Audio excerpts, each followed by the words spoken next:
Donald Trump just did a complete 180 and is going to get one of the most critical weapons for air defenses to Ukraine. The last couple of months have been chaotic for Ukraine and the United States. The US temporarily halted military aid and intelligence sharing to Ukraine and even branded Ukrainian President Volodymyr Zelenskyy as a dictator. But now US-made Patriot missiles will soon be making their way to Ukraine. And this is enormous news for Ukraine. Zelenskyy has highlighted the need for stronger air defenses against Russia for months. Now he has a promise from Trump to work together on the delivery of more Patriot missiles, which could change the entire complexion of the Ukraine war. On March 19th, the Kiev Independent reported on the outcome of an hour-long phone call between Trump and Zelenskyy.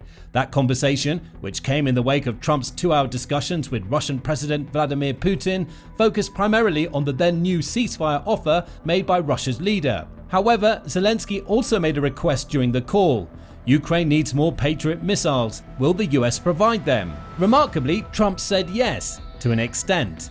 He told Zelenskyy that while the US itself won't send any more missiles to Ukraine directly, at least for the time being, Trump will work alongside Ukraine to help them find any Patriot missiles that are available in Europe. Zelenskyy's request for the new missiles came because he believes that the Patriot system is key to Ukraine's efforts to protect its citizens and most valuable military targets from Russia's constant drone and missile bombardments. Trump's acceptance of this request means he's conducted a complete turnaround on his Ukraine war policy. In February, he was accusing Zelenskyy of having started the war. Now he's helping Ukraine defend itself. However, there's a catch. While Trump told Zelenskyy that he'll work with Ukraine's European partners to source more Patriot missiles, the question now is whether those partners will be willing to give up their munitions. The UK-based The Times media outlet says that it isn't a given. It points out that a single Patriot battery costs just over $1 billion, with each missile fired being worth $3.88 million. Zelenskyy wants more of both. He's asked for an additional 10 to 12 Patriot launchers in the past, supplementing the 6 Ukraine is believed to have. Plus, he needs missiles for those launchers to be effective. The problem, from the European perspective, is twofold: cost and military weakening. The Times points out that Germany, Romania and the Netherlands have already donated Patriot missile launchers to Ukraine's cause. Other nations that have them but have yet to donate include Spain, Greece, Switzerland and Poland. However, as the Times says, European countries that operate Patriot air defenses may be reluctant, however, to further weaken their already fraying anti-ballistic missile capabilities. That's an important point. Every Patriot launcher or missile that a European country donates is one less launcher or missile it has to defend itself against future enemies. Worse yet, the combined cost and build time for Patriot means that these systems aren't easy to replace. Raytheon, which builds the Patriot launcher, already has a multi-year backlog of orders. The situation is bad enough that Germany recently signed a $3.88 billion deal with Israel to purchase the latter's Arrow 3 air defenses. The message from this deal is simple: Germany isn't getting its hands on Patriot missiles and launchers fast enough. If that's the case, does it and Europe's other major military powers have enough to send to Ukraine? According to Bruegel, Europe has long relied on the American-made Patriot for its ground-based aerial defense. Data provided by the US Foreign Military Sales or FMS program reveals that the US has sold 1,119 Patriot missiles as part of 5 separate contracts between Putin's invasion of Ukraine in February 2022 and December 2024. Most of those missiles have gone to European countries. Germany purchased 600 of them in August 2024. Spain bought 51 nearly a year before. In 2022, Switzerland and the Netherlands invested in a total of 168 missiles. That creates a European total of 819, with the other 300 being purchased by Saudi Arabia. Those 300 missiles are immediately off the table. Saudi Arabia has positioned itself as a neutral party in the Ukraine conflict, as evidenced by it being the country where delegates from Trump's camp have held meetings with Russia and Ukraine. Plus, Saudi Arabia has no vested interest in Ukraine's defense against Russia or the wider implications of Putin's invasion that affect Europe. As for the other 819 missiles purchased by European countries, we don't know how many of those Europe's Patriots users would consider spare. That's especially the case given that the US only produces 740 Patriot missiles annually. Though the country's defense manufacturers aim to scale that number up to 1,070 by 2027, the speed of manufacturing still creates a problem. For instance, if Germany gave half of the missiles it ordered in 2024 to Ukraine, it may have to wait several years to get through the US missile manufacturing backlog before it can replenish that stock. Still, these are all details that Trump and Zelenskyy will confront in the future. For now, Ukraine is jubilant. It's gone from dealing with a seemingly adversarial US president to working with somebody who's promising to find ways to supply the country with more of the aerial defense systems it needs. And make no mistake about it, the Patriot is vital to Ukraine's defense against Russia. According to Army technology, the Patriot missile is a long-range aerial defense system capable of operating in all weather conditions and at all altitudes. It was designed by the US in the 1980s as a counter to cruise and ballistic missiles, as well as a means to shoot down advanced aircraft such as Russia's fighter jets. Each Patriot is equipped with a track-via missile or TVM guidance system that allows the missile the launcher shoots to correct their courses in mid-flight. That's vital to the Patriot's role as an aerial defense system. With Russian missiles and aircraft easily being capable of breaking the sound barrier, the Patriot's TVM makes it harder for both to evade the Patriot missiles. As for those missiles, each carries a 154-pound warhead and can travel for up to 43.4 miles. That may not seem like much of a range. However, the most important thing about Patriot missiles is that they can reach an altitude of 14.9 miles. That's more than enough range for them to tackle missiles and aircraft near the heights of their flight ceilings, meaning Patriot missiles blow threats out of the skies before they ever get close to the ground. There are also advanced versions of these missiles which have longer ranges and pack more firepower, though it's unclear how many of them Ukraine has or how many it could get from its European partners. However, what makes Patriot so effective for Ukraine's needs is that it launches multiple missiles at once. Each launcher can rattle off 4 missiles simultaneously. That's great for offering a plan B for an incoming threat. For instance, a Russian fighter jet may have to deal with 4 incoming missiles rather than 1, making evasive maneuvers much more difficult. Each launcher firing multiple missiles also allows Patriot to target several threats at once, which is where it comes in handy for dealing with Russia's constant missile and drone barrages. Add to all of this the AN/MPQ-53 phases array radar system built into every launcher, which has a range of 62 miles and can track up to 100 targets simultaneously, and you get one of Ukraine's most effective defensive weapons. And Ukraine has used that weapon well since Putin's forces invaded. For instance, April 2024 saw Defense News report on an incident where Russia launched one of its Kinzhal hypersonic missiles at Ukraine's capital Kiev. That missile is terrifying. It's capable of reaching speeds of 7,700 miles per hour, which is around 10 times the speed of sound, and packs devastating explosive force. The good news for Ukraine is that it had received a Patriot missile battery just a month prior to Russia using that missile. The Patriot had never been tested against a hypersonic missile. Even so, the system was able to block Russia's Kinzhal, defusing the hypersonic missile before it managed to reach Kiev. That's just one example of how Ukraine uses Patriots. There are many more. The same outlet reveals that Ukraine had used its Patriots to shoot down Russian fighter jets, including the Su-34, when they were flying almost 100 miles away.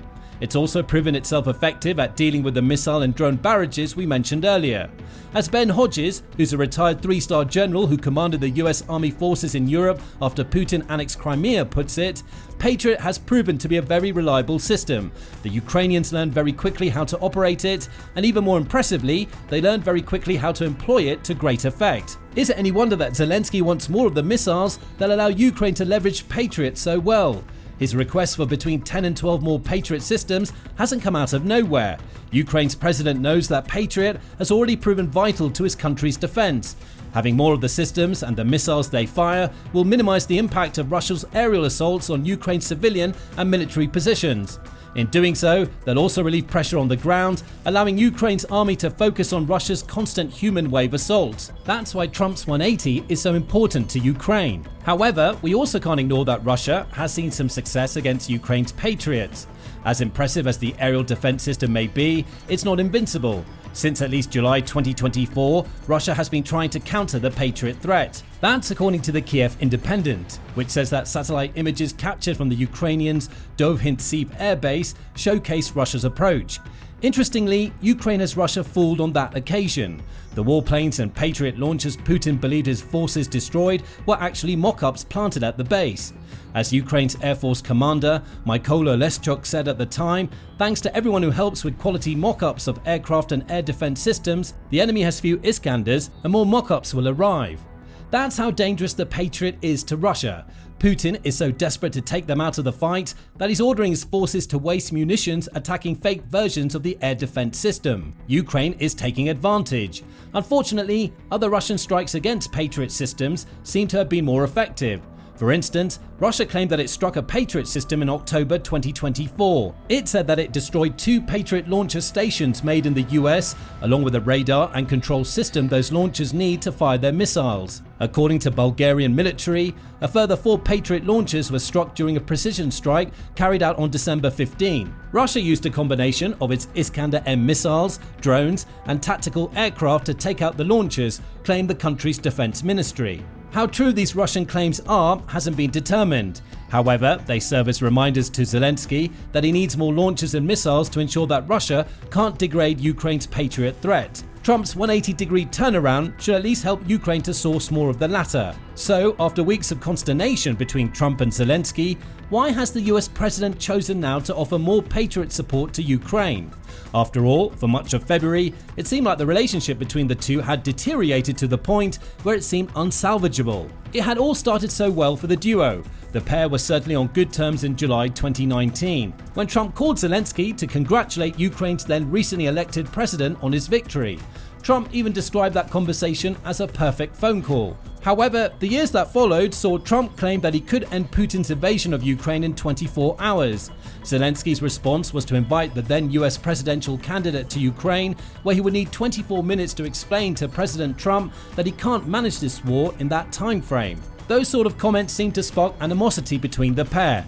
When Trump became president, he set about trying to end the Ukraine war. That led to him holding a meeting with Putin in Saudi Arabia, to which Zelenskyy wasn't invited. Ukraine's president expressed his disappointment, and from there, the relationship between Trump and Zelenskyy seemed to crumble. Trump accused Zelenskyy of being a dictator without elections, while also claiming that Zelenskyy has low approval ratings.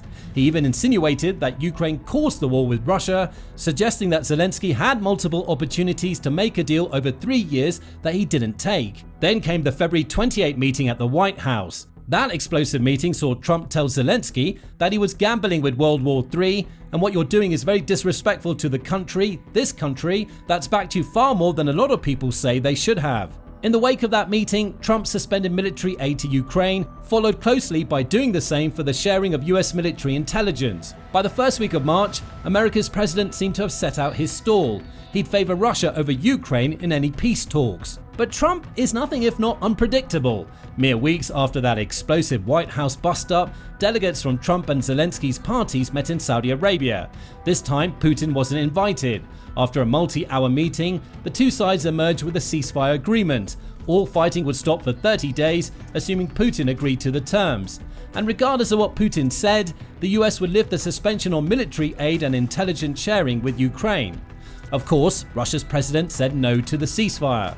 However, this Saudi meeting between Ukraine and the US sparked a phone call between Trump and Putin, which brings us to the possible reason that Trump conducted his 180. In that phone call, Putin suggested a partial ceasefire that would see both Russia and Ukraine promise to stop attacks on each other's energy infrastructures. Those attacks have been a massive source of problems for Ukraine. Russia has destroyed around 80% of Ukraine's energy infrastructure using missile, drone and bomb assaults. Halting those attacks, even if it was only for 30 days, would be massive for Ukraine.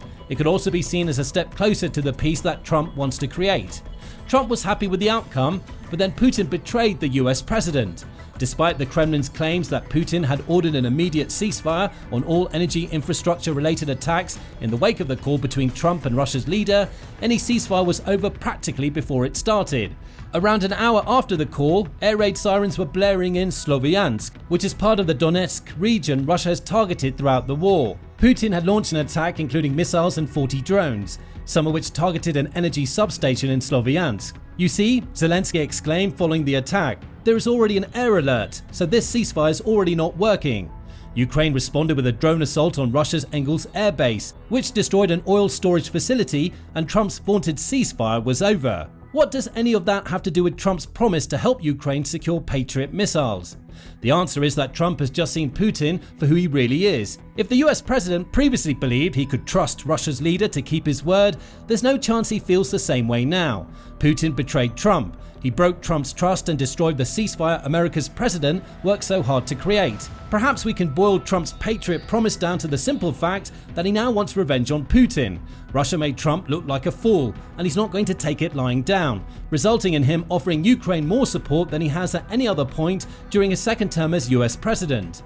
While these ceasefire issues likely provide the biggest reason why Trump did his 180 on the Ukraine war, they don't give us the full story. Remember where Trump wants the Patriot missiles to come from: Europe. He hasn't promised any of America's stockpiles to Ukraine. Instead, he told Zelenskyy that he'll help Ukraine's leader source the missiles from its European partners. That promise plays into Trump's agenda for Europe. According to the Center for Strategic and International Studies, or CSIS, Trump has long shown a certain level of apathy toward both NATO and Europe as a whole. Many in Europe are anticipating a wholesale change in US's policy toward European defense, with the likelihood being that we'll see a major reduction of American forces on the continent soon. Trump's message with this reduction, along with much of his rhetoric surrounding Europe, is that the continent needs to get its act together, says CSIS. In other words, Europe needs to take more responsibility for its own defense, along with the aid being provided to Ukraine, because the US may not provide the security guarantees it has for so many decades anymore. On March 18th, NBC reported that Trump is considering giving up the US command of NATO. The US has held this command for almost 75 years, starting with the appointment of President Dwight D. Eisenhower when NATO was first formed. Al Jazeera reports that Europe is also planning for a future where it needs to replace the US as a member, either by inviting new members or boosting European defense spending within the next 5 to 10 years. If Trump's goal is to push Europe into doing more to defend itself without US involvement, his offer to Zelenskyy may be an extension of that target. The US won't provide Patriot missiles, Trump says. However, Europe can. It has hundreds of them. So Trump's 180 may have as much to do with him accomplishing his European agenda as it does with him extending an olive branch towards Zelenskyy in the wake of Putin's ceasefire betrayal. The only challenge now is that Trump's gambit may not work. Ukraine's European allies may refuse to donate more of their Patriot missiles, especially given the long manufacturing delays and extensive cost of the missiles that we mentioned earlier. If that happens, Zelenskyy will have to reprioritize by further protecting Ukraine's existing Patriot launchers against Russian attacks. He'll also have to get more selective with the targets Ukraine uses Patriot to confront. That's not a situation Zelenskyy wishes to find himself in. It would mean allowing some Ukrainian cities to absorb more damage from Russia's aerial barrages, because he's prioritizing other locations due to a lack of Patriot missiles. For now, such concerns can go onto the back burner. Zelenskyy has scored a massive diplomatic coup with Trump's promise to help him secure more Patriot missiles from Ukraine's European allies. That promise is symbolic of Trump's 180 and suggests that Ukraine and the US can place their alliance on a more stable footing in the months to come. But what do you think about Trump's Patriot missile promise? Will the US president be able to help Ukraine get more of these powerful missiles from its European allies? What does all of this mean for the future of Trump and Zelensky's relationship? Tell us your thoughts in the comments, and remember to subscribe to The Military Show for up-to-date information on the latest Ukrainian military innovations. We strive to be an accurate, up-to-date source of news surrounding major conflicts, and we greatly appreciate your support.